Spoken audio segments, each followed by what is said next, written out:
it was the first time I knew I was starstruck was years and years ago. I was really young. I was working as a waiter in a fancy restaurant, Very nice. and I'm just going about my evening waiting tables, and all of a sudden this man comes down. Uh, he's bald headed, and I stopped in my tracks and just stared because it was Patrick Stewart. Oh, okay. And I Yeah. just stared.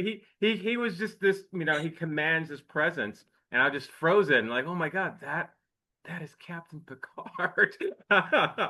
Um, and also, he's been every, so many other films. I first saw him in Excalibur when I was a young kid, so I knew who he was, and that was starstruck, where you're stopped in your tracks and you're Yeah. frozen. That was with Patrick Stewart. Otherwise, I did do a show here called 911. It's an American uh, uh, sort of a crime. I say I say it's a drama, but it's like an action show about firefighters mainly and police officer. And the main police officer in the show is Angela Bassett, Okay. who's Yeah. phenomenal. Has played Tina Turner, was the queen of Wakanda. And I've known of her, of course, and seen her for years.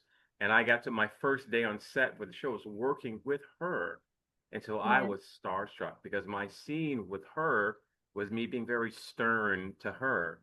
And I'm just meeting her for the first time, but I'm supposed to be stern with her. So that was a challenge for me because I'm in awe of how wonderful she is as an actor, and then how gracious she was to me as a person. That scene was also with a woman named Dawn Lewis, who's also an acclaimed actor here, who has been in many things, including A Different World, and she's been on Broadway. And so my first day on set was working with those two women, being mean to them in my character. So that was starstruck. I'll say that those are some examples.